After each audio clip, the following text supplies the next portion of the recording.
해서 도무지 어찌할 바를 알지 못했습니다. 고기 잡던 그물과 배, 가족과 생계를 모두 포기하고 예수를 따라다녔건만 이제 그들에게 남은 것은 텅 빈 무덤, 허무하게 가버린 예수의 죽음뿐이었습니다. 모든 것을 버려두고 예수를 쫓아다녔건만 영광은커녕 남은 것은 살기등등한 사람들의 비웃음과 조롱뿐이었습니다. 가난과 핍박, 고난과 박해 속에서도 무려 3년 동안이나 모진 고생하며 생명을 걸고 예수를 쫓아다녔구나. 신변의 위협과 생계의 위협밖에는 아무것도 그들에게 남아있지 않았습니다. 구원의 주 메시아, 생명의 주 메시아, 왕이신 메시아. 제자들은 그 예수를 믿고 기꺼이 모든 고통을 감수하며 지난 3년을 보냈습니다. 언젠가 예수께서 왕이 되실 것이라고, 언젠가 예수께서 다윗의 별, 그 찬란했던 다윗의 영광을 다시 찾을 것이라고, 언젠가는 자기들도 예수와 함께 그 영광을 누릴 수 있게 될 것이라고 그들은 그렇게 기대하고 고대하면서 예수를 쫓았습니다. 그런데 그 예수가, 그들이 그렇게도 믿고 확신하며 쫓아다녔던 그 예수가 그렇게도 허망하게 죽어버리다니요. 구원의 주 메시아라던 예수가 그렇게도 비참하게 죽어버리다니요. 그들은 너무도 갑작스럽고 너무도 참담한 예수의 죽음 앞에서 너무도 망연자실하여 도무지 어찌할 바를 알지 못하고 텅 빈 마음으로 낙담하며 또 절망했습니다. 그리고는 말합니다. 나는 물고기 잡으러 가노라. 3년 전 예수를 처음 만났을 때에도 베드로는 갈릴리에서 물고기를 잡고 있었습니다. 그리고 지금 3년이 지난 지금 베드로는 다시 갈릴리에서 물고기를 잡고 있습니다. 베드로는 다시 과거로 되돌아가고 있습니다. 베드로의 시간이 지금 3년 전으로 역류하고 있는 것입니다. 예수를 만나기 이전의 시간으로, 예수를 만나기 이전의 베드로로, 그저 단순히 생계를 위해서 고기를 잡고 있던 베드로로 그는 되돌아가고 있었습니다. 주를 위해 목숨을 버리겠다는 호언장담도, 사람을 낚는 어부가 되겠다는 복음의 사명도, 하나님 나라의 소망, 천국 복음의 소명은 모두 어디론가 사라진 채 그저 하루하루의 생계에 급급해서 물고기를 잡고 있던 베드로의 허탈하고 초라한 모습. 다른 제자들도 마찬가지였습니다. 예수께서 부활하신 후 요한복음 20장에서 주님은 이미 2번이나 제자들에게 자신을 나타내 보이셨습니다. 그러나 그들은 아직 예수의 부활 실제를, 부활하신 주님의 실제를, 그 의미를 실감하지 못하고 있었습니다. 그래서 그들은 우리도 함께 가겠다 하며 허탈한 마음으로 베드로를 따라 물고기를 잡으러 나섰습니다. 그러나 그날 밤에 그들은 아무것도 잡지 못했습니다. 3년 전 주님을 처음 만나던 새벽, 밤이 맞도록 수고하였지만 아무것도 잡지 못했던 것처럼 이 새벽에도 그들은 밤새 수고하였지만 아무것도 잡지 못하고 허망하고 허탈한 심정으로 갈릴리 호숫가에 닻을 내렸습니다. 이것은 그 옛날 베드로의 모습일 뿐더러 오늘 치열한 삶의 현실에서 좌절하고 낙담한 바로 우리들의 모습일지도 모릅니다. 주님 만나고 예수를 믿으면서 우리는 무엇인가 우리의 삶이 획기적으로 변할 것이라고 기대했습니다. 하늘의 부요가, 그 찬란한 축복이 한꺼번에 모두 주어질 것을 소망했습니다. 영육간에 더욱 건강해지고 가정은 더욱 화목해지며 더욱더 큰 물질의 축복과 믿음의 보화가 쏟아져 내릴 것을 소원했습니다. 그러나 수십 년 동안 신앙생활을 했음에도 불구하고 우리는 여전히 궁핍과 핍절을 느끼며 여전히 질병에 허덕이고 여전히 걱정하며 여전히 염려하면서 이 세상을 살고 있습니다. 그래서 실망하고 낙심하며 허전해하고 허탈해하면서 주께서 주신 소명은 어디로 갔는지 나도 모르게 잃어버린 채 매일매일 물고기나 잡으러 가는 삶이 바로 오늘 우리들의 모습은 아니던가요? 매일매일 살기 위해 몸부림치지만 도대체 왜 그렇게 몸부림치면서 살아야 하는지조차도 모른 채 그저 하루하루 떠밀려 사는 것이 우리들의 모습은 아니던가요? 성도 여러분, 그러나 낙심하지 마십시오. 실망하지 마십시오. 그 낙심과 절망의 한복판에 아무것도 잡지 못한 그 바닷가에 우리 주님은 서 계셨습니다. 새벽 이동토오는 갈릴리 호숫가, 그 새벽의 정적을 깨뜨리고 우리 주님은 마침내 부활하셔서 베드로에게 찾아오셨습니다. 제자들에게 찾아오셨습니다. 그리고 부르십니다. 다시 세우십니다. 다시 제자로 부르시고 다시 사명을 주십니다. 호숫가에 홀로 서 계시던 주님은 제자들에게 이렇게 물으셨습니다. 얘들아, 너희에게 고기가 있느냐? 밤이 맞도록 수고하였지만 아무것도 잡지 못한 제자들의 공허하고 빈 손을 우리 주님은 지켜보고 계셨습니다. 제자들의 절망하고 낙심한 영혼, 그들의 피곤하고 지친 삶, 텅 빈 가슴을 우리 주님은 꿰뚫어보고 계셨습니다. 벌써 2번이나 부활하신 우리 주님을 만났지만 아직도 주의 부활을 확신하지 못하고 있는 제자들의 공허한 심령 상태를 우리 주님은 꿰뚫어보고 계셨습니다. 그리고는 물으십니다. 얘들아, 너희에게 고기가 있느냐? 제자들은 대답합니다. 없나이다. 이 질문은 예수께서 그 옛날 당신의 제자들에게만 던지셨던 질문이 아닙니다. 이 질문은 오늘 우리 모두를 향한 질문이기도 합니다. 성도 여러분, 지금 이 시간 주님이 여러분에게 물으십니다. 얘들아, 너희에게 고기가 있느냐? 성도 여러분, 여러분의 삶 속에 고기가 있으십니까? 삶의 풍성한 열매, 보람찬 수확이 있으십니까? 부활의 확신이 있으십니까? 우리 주님 앞에 내어놓을 만한 믿음의 열매, 복음의 열매가 있으십니까? 진정한 평화와 기쁨을 누리고 계신가요? 주님이 칭찬하실 만한 충성과 헌신이 있으십니까? 부끄럽게도 없나이다. 이것이 우리 모두의 탄식이요 대답입니다. 없습니다, 주님. 밤이 맞도록 수고하였지만 잡은 것이 아무것도 없습니다. 없습니다, 주님. 기껏 한다고 노력하였지만 주님 앞에 내어놓을 만한 것은 아무것도 없습니다. 이것이 우리 모두의 부끄러운 고백입니다. 그러나 성도 여러분, 낙심하지 마십시오. 절망하지 마십시오. 제자들을 찾아오신 주님께서 오늘 우리들의 지친 삶의 현장으로 다시 찾아오실 것을 믿습니다.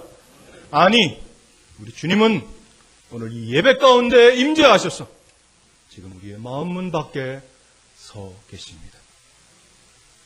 그리고 우리가 우리의 마음 문을 열어서 주님 바라보며 주님 영접하기를 원하십니다.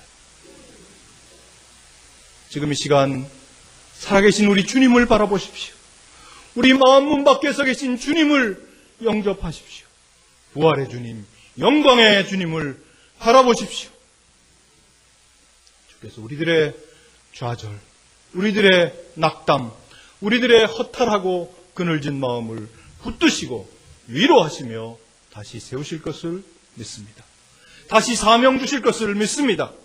오늘 이 시간 우리에게 찾아오신 주님 만나시고 든든하게 다시 일어서는 성도님들 되시기를 예수의 이름으로 축복합니다. 갈릴리 호숫가에 찾아오신 예수님은 미리 숯불을 피워서 생선과 떡을 구워놓고 제자들을 기다리고 계셨습니다. 그리고는 말씀하십니다. 와서 조반을 먹으라.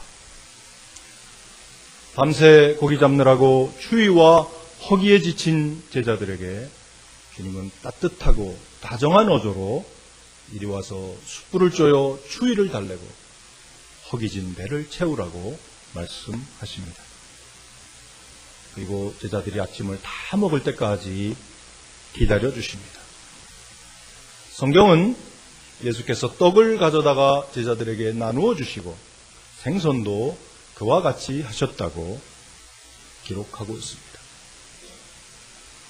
주님은 놀랍게도 어떤 책망의 말씀, 어떤 질책의 말씀, 어떤 꾸지람도 하지 않으셨습니다.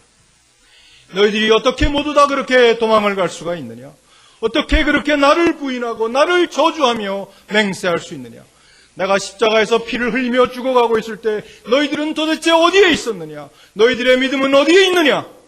그러면서도 너희가 나의 제자라고 할 수 있느냐? 우리 주님은 그렇게 제자들을 꾸짖고 책망하지 않으셨습니다. 주님은 단 한마디의 꾸지람도 하지 않으시고 와서 조반을 먹으라 하고 말씀하셨습니다. 주님은 이렇게 두려움과 낙심으로 허탈과 절망으로 주저앉아 있던 제자들의 상한 마음을 자상하게 어루만지셨습니다. 그들의 상처 입은 심령을 싸매어 주셨습니다. 그때 베드로는 도무지 주체할 수 없는 부끄러움과 회한에 사로잡혔을 것입니다. 대제사장의 집 안뜰 새벽 한기가 몰아치는 숯불가에서 그는 계속 주님을 부인하고 있었습니다. 두려움에 사로잡혀 베드로는 멀찍이 예수를 좇고 있었다고 성경은 기록하고 있습니다. 예수께서 온갖 모욕과 모진 고문을 당하고 계셨건만 그는 감히 나설 용기를 갖지 못했습니다. 드디어 작은 계집종 하나가 그를 끝내 몰아붙이자 그는 큰 소리로 외치며 나는 도무지 예수를 알지도 못한다고 맹세하며 저주했습니다. 그리고는 마침내 새벽닭이 울 때 그 회한의 숯불가에서 그는 통곡하며 울었습니다. 그런데 우리 주님이 갈릴리 바닷가에서 숯불을 피워놓고 그를 기다리고 계셨던 것입니다. 배반의 숯불, 회한의 숯불, 그 부끄러움의 숯불. 그 숯불 앞에서 주님은 베드로를 기다리고 계셨습니다. 그리고는 물으십니다. 요한의 아들 시몬아, 내가 이 사람들보다 나를 사랑하느냐? 요한의 아들 시몬아, 내가 나를 사랑하느냐? 요한의 아들 시몬아, 내가 나를 사랑하느냐? 성도 여러분, 우리 주님은 한 번의 실수, 한 번의 범죄, 한 번의 죄악 때문에 우리 인생을 끝내고 싶어 하지 않으십니다. 비록 넘어졌지만, 비록 범죄했지만, 비록 실수했지만 주님은 우리의 상한 심령을 다시 부르시고 다시 품으시며 다시 세우시기를 원하십니다.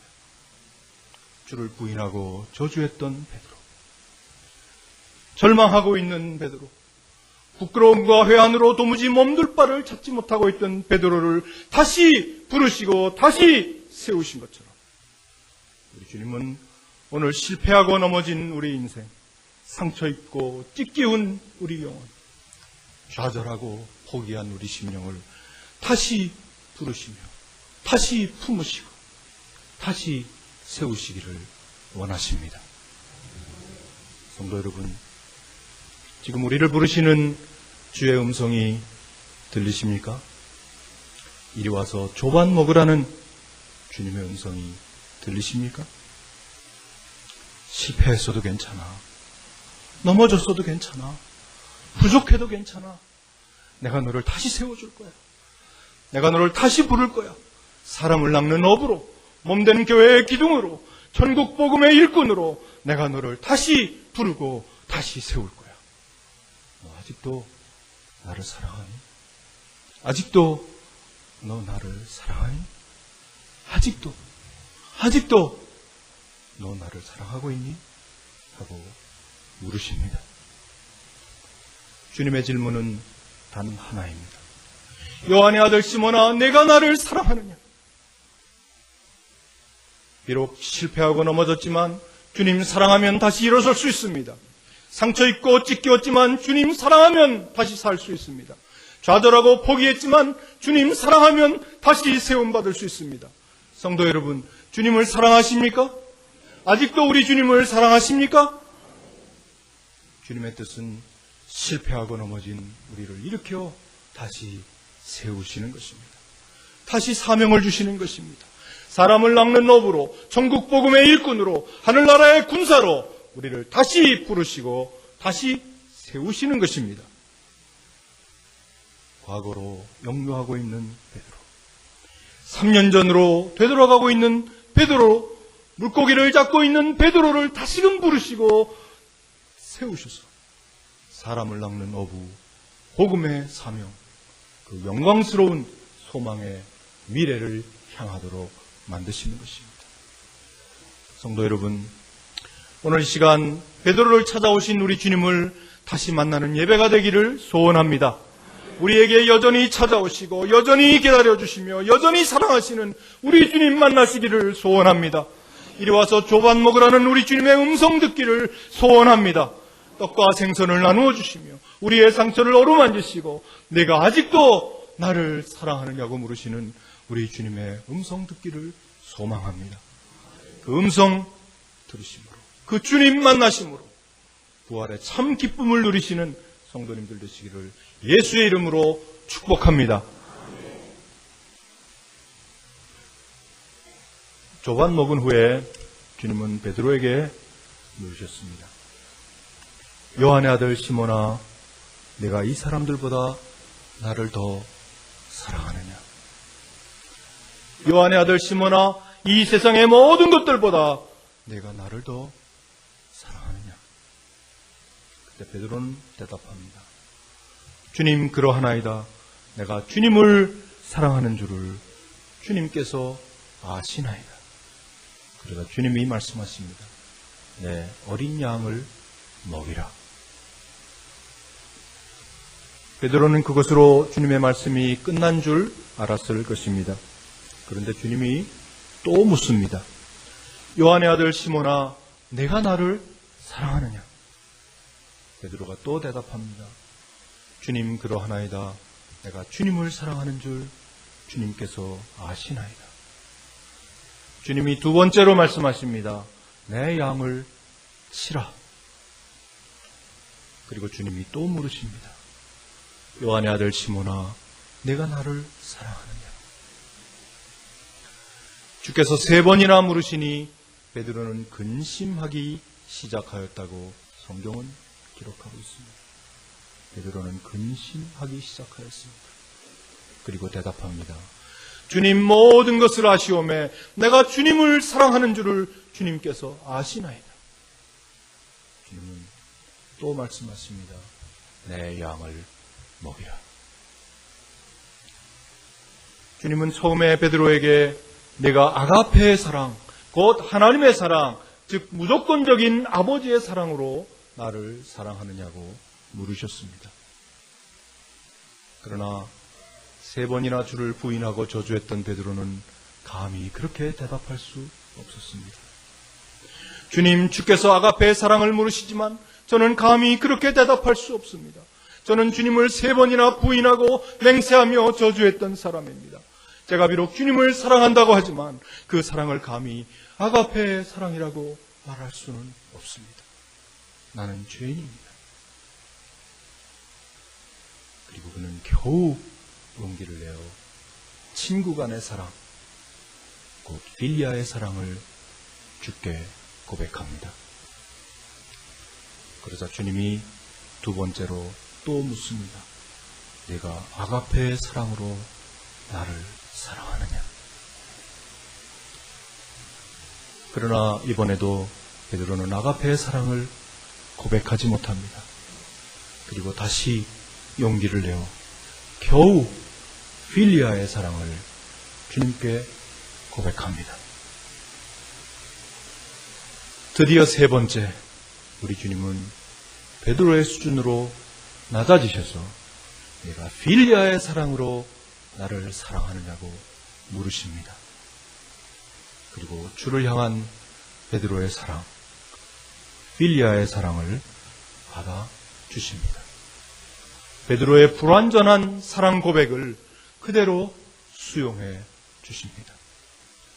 성도 여러분, 세상에 그 어느 누가 주님을 완벽하게 사랑할 수 있습니까? 주님이 우리를 사랑하신 것처럼 아가페의 사랑으로 주님을 사랑할 수 있는 사람이 세상에 도대체 어디에 있습니까? 우리의 사랑은 기껏해야 모두 불완전한 사랑, 모자란 사랑, 허물투성이의 사랑일 뿐입니다. 그럼에도 불구하고 주님은 우리의 모자라기 짝이 없는 사랑, 불완전한 사랑, 허물투성이의 사랑 고백을 기쁘게 받아주십니다. 우리의 허물을 모두 덮어주십니다. 우리의 죄악을 모두 가려주십니다. 그러므로 시편 기자는 고백합니다. 허물의 사함을 얻고 그 죄의 가리움을 얻은 자는 복이 있도다. 훗날 베드로는 이렇게 고백합니다. 무엇보다도 뜨겁게 서로 사랑할지니 사랑은 허다한 죄를 덮느니라.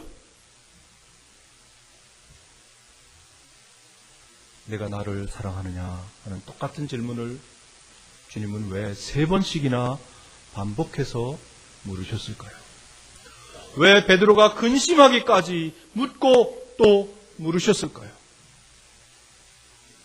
주님 사랑하지 않고는 베드로가 다시 일어설 수 없음을 아셨기 때문입니다. 주님 사랑하지 않고는 베드로가 다시 세움받을 수 없는 줄을 주님께서 아셨기 때문입니다. 주님 사랑하지 않고는 도무지 주의 양을 먹일 수 없음을, 주님 사랑하지 않고는 도무지 주의 복음 전할 수 없음을, 주님 사랑하지 않고는 도무지 주의 몸된 교회 섬길 수 없음을 우리 주님께서 아셨기 때문입니다. 우리의 주변 환경과 여건은 도무지 복음을 섬기게끔 허락하지 않습니다. 사탄 마귀는 우는 사자와 같이 두루다니며 삼킬 자를 찾고 있습니다. 믿음의 길은 제자의 길, 복음의 길입니다. 복음의 길은 십자가의 길, 고난의 길입니다. 환난의 길, 핍박의 길입니다. 주님 사랑하지 않으면 이 길을 걸어갈 수 없습니다. 주님 사랑하지 않으면 그 고난을 감내할 수 없습니다. 주님 사랑하지 않으면 그 사명을 감당할 수 없습니다. 주님 사랑하는 마음을 잃는 순간, 바로 그 순간 우리는 사탄에게 넘기워져 삼키우게 됩니다. 주님은 베드로에게 내가 나를 사랑하느냐고 세 번이나 물으셨습니다. 그러나 엄밀하게 보아서 그것은 주님의 질문이 아니었습니다. 그것은 아직도 예수께서 베드로를 사랑하고 계신다는, 그것도 하늘 아버지의 사랑, 곧 아가페의 사랑, 십자가의 사랑으로 베드로를 사랑하고 계신다는 우리 주님의 사랑 고백이었습니다. 너는 나를 부인하고 저주했지만 아직도 나는 너를 사랑한다. 너는 기껏 물고기 잡으러 갔지만 여전히 나는 너를 사랑한다. 너는 제자의 사명 다 팽개치고 도망갔지만 베드로야, 나는 아직도 너를 사랑한단다. 너의 조건, 너의 실패와 관계없이 나는 여전히 너를 무조건 사랑한단다. 이제 일어나야 해. 이제 다시 서야 해. 이제 다시 제자의 길, 복음의 길, 십자가의 길을 걸어가야 해. 주를 3번 부인했던 베드로에게 주님은 3번 물으심으로 당신의 사랑을 3번이나 반복해서 확인해 주고 계십니다. 다시는 잊을 수 없도록, 다시는 잊을 수 없도록, 다시는 잊을 수 없도록 당신의 사랑을 새삼 새겨주고 계십니다. 그 주님이 오늘 우리에게 말씀하십니다. 내가 너를 사랑한다. 아직도 너를 사랑한다고. 여전히 내가 너를 사랑한다고. 주님께서 우리에게 사랑을 고백하고 계십니다. 우리는 기껏해야 필리아의 사랑밖에 고백하지 못했지만 예수께서는 우리에게 아가페의 사랑을 고백하고 계십니다. 하늘아버지의 사랑, 그 무한하신 사랑, 십자가의 사랑을 오늘 우리에게 고백하고 계십니다. 성도 여러분, 주님의 사랑 고백이 들리십니까?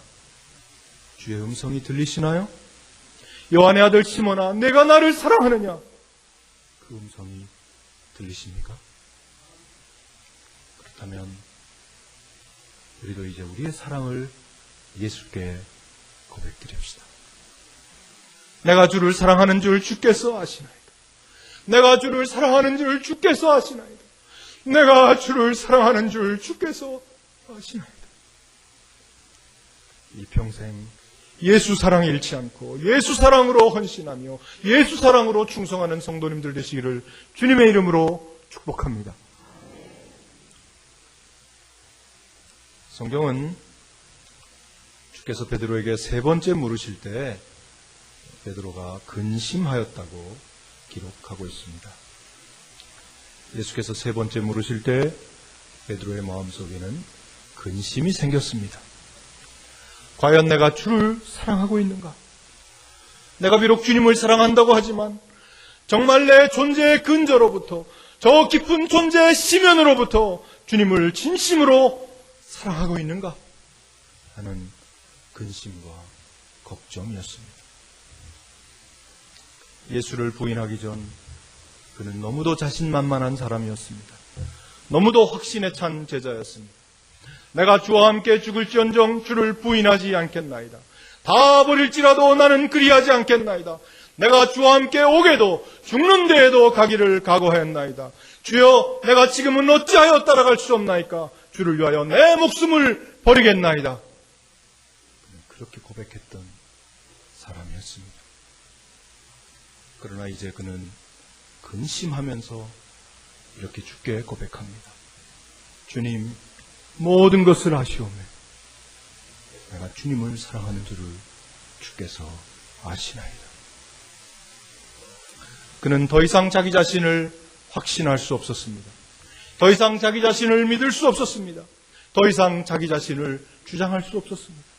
그리고는 자신의 사랑 고백, 그 사랑의 판단까지도 우리 주님께 맡겨드립니다. 주님, 제가 비록 주님을 사랑한다고 하지만 저는 그렇게 믿을 만한 존재가 아닙니다. 그렇게 신뢰할 만한 제자가 되지 못합니다. 저를 확신하던 순간 저는 무참하게 사탄의 먹이가 되고 말았습니다. 저를 주장하던 순간 저는 어이없게도 당신을 부인해버리고 말았습니다. 저를 믿고 저를 내세우던 순간 저는 맹세하며 당신을 저주했습니다. 이제 저는 저를 신뢰하지 못합니다.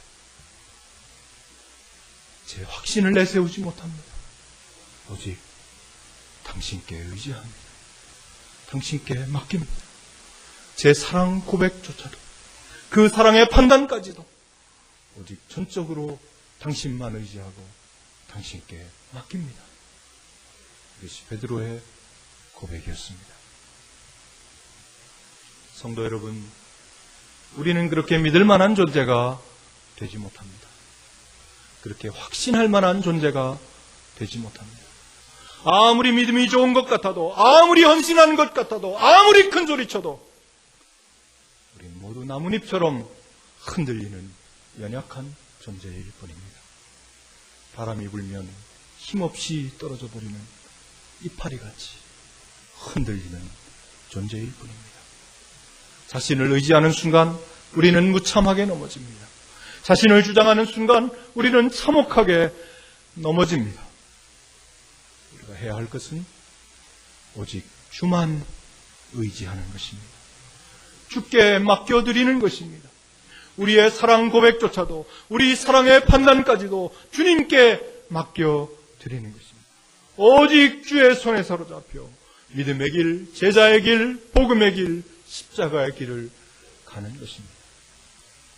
성도 여러분, 여러분에게 베드로와 같은 근심이 있기를 소원합니다. 거룩한 근심, 거룩한 걱정이 있기를 소원합니다. 주님을 사랑한다고 하지만 혹시 내 사랑이 베드로처럼 이파리같이 흔들리는 거짓 사랑은 아닐까? 혹시 내가 주님을 거짓으로 사랑하고 있는 것은 아닐까? 하는 진지한 질문, 거룩한 걱정, 거룩한 근심이 있기를 소원합니다. 주님을 사랑하지 않고 행하는 모든 일은 죄입니다. 그것들은 모두 이파리같이 흔들리는 것들입니다. 외관상 경건하게 보이는 모든 종교적인 행위, 우리의 봉사, 섬김, 직분, 심지어 우리가 드리는 예배까지도 만일 우리 속에 진심으로 주님을 사랑하는 마음이 없다면 그것은 모두 죄입니다. 지금 제가 설교를 하며 말씀을 선포하고 있지만 이 설교조차도 만일 제가 주님을 사랑하는 마음으로 하지 않는다면 그것은 죄입니다.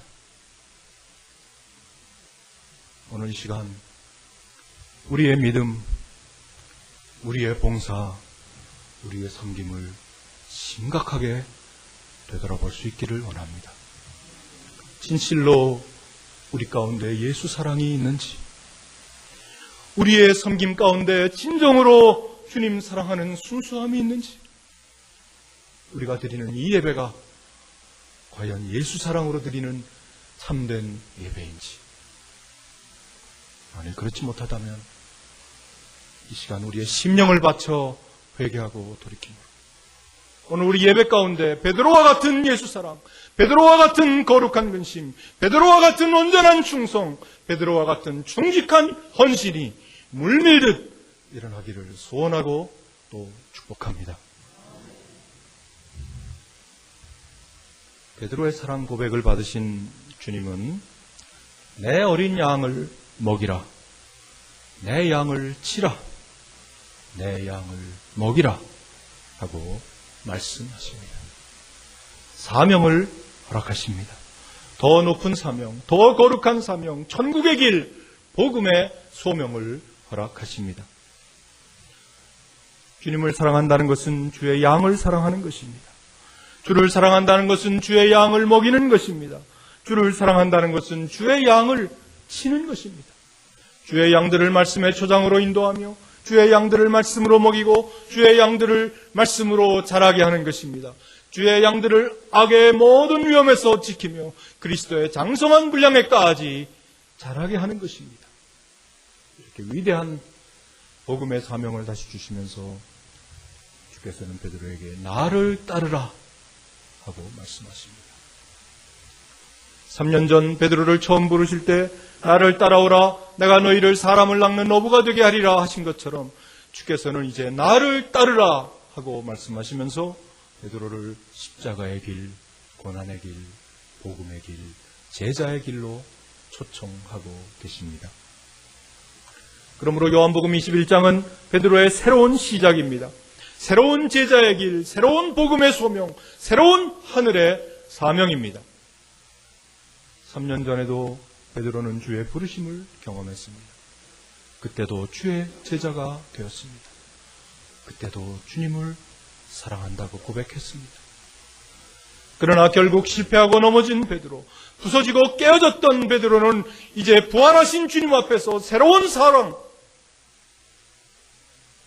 새롭게 주님을 사랑한다고 고백하면서 새롭게 제자의 길을 걸어가기 시작합니다. 이제야 진정한 제자가 되어서 사도행전의 삶을 살기 시작합니다. 고난으로 점철된 복음의 길, 전도 사역의 와중에서 또한 마지막 순교의 현장까지 베드로는 주님의 말씀을 되새기고 또 되새겼을 것입니다. 요한의 아들 시몬아, 내가 나를 사랑하느냐? 내 양을 먹이라. 나를 따르라. 베드로는 이 말씀 기억하고 되새기며 새로운 힘을 얻어 그 험한 십자가의 길, 고난의 길, 복음의 길, 순교의 길을 걸어갔을 것입니다. 성도 여러분, 여러분에게도 이러한 새 출발이 있으십니까? 주님을 새롭게 만난 경험이 있으신가요? 새로운 제자의 삶, 새로운 복음의 소명이 있으십니까? 사도행전의 삶, 복음의 부르심이 있으십니까? 아니, 그렇지 못하다면 이 시간 살아계신 우리 주님을 다시 만나시기를 소원하십니다. 십자가의 주님, 부활의 주님을 다시 만나시기를 축복합니다. 새벽이 동토오는 바닷가, 그 치열한 삶의 현장에서 우리 주님 다시 발견하고 다시 만나시기를 소원합니다. 그리고 그 주님 사랑한다고 고백하며 다시 세우심 받고 다시 붙들림 받으며 다시 사명받아 새로운 삶, 새로운 출발, 새로운 전진이 있기를 그리스도 예수의 이름으로 축복합니다. 나를 따르라 하시면서 주께서는 베드로에게 이렇게 말씀하셨습니다. 내가 젊어서는 스스로 띠뛰고 원하는 것으로 다녔거니와 늙어서는 내 팔을 벌리리니 남이 내게 띠띠우고 원하지 아니하는 것으로 데려가리라. 젊어서는 내 생각과 내 의지와 내 확신으로 헌신했지만, 그래서 무참하게 넘어지고 참담하게 실패했지만, 늙어서는 이제 주께서 친히 간섭하시며 친히 승리케 하실 것이라고 말씀하십니다. 이제 내가 너를 간섭할 거야. 이제 내가 너를 주장할 거야. 이제 내가 너를 붙들고 인도할 거야. 내가 십자가를 지는 날까지, 내가 복음의 사명을 다할 때까지, 내 생명 다하기까지 내가 너를 끝까지 붙들고 끝까지 주장하며 끝까지 인도하고 끝까지 승리케 할 거야. 이렇게 말씀하십니다. 주님은 베드로가 어떻게 죽을 것을 알고 계셨다고 성경은 기록하고 있습니다. 그가 어떻게 사도의 삶을 살다가 그가 어떻게 그의 생을 마감할지 알고 계셨습니다. 복음을 위해 끝까지 충성한 삶, 주를 위해 끝까지 헌신한 삶, 결코 실패하지 않고 결코 좌절하지 않는 삶, 그의 삶은 영광의 죽음으로 마무리되었습니다. 어떠한 죽음으로 하나님께 영광을 돌릴 것을 가리키심이러라. 그의 삶은 영광이었습니다. 그러나 성경은 그의 삶뿐 아니라 그의 죽음도 영광이었다고 말합니다. 진실로 주를 사랑한 삶, 온전히 주께 맡기고 온전히 주께 헌신한 삶, 십자가의 길 오직 주만 따르는 삶, 그렇게 살았던 그는 마침내 죽음으로도 하나님께 영광을 돌렸습니다. 실패했던 그의 인생이, 거꾸로졌던 그의 인생이, 주를 부인하며 저주했던 그의 인생이 마침내 복음의 영광, 십자가의 영광, 하늘의 영광으로 결론 지어진 것입니다.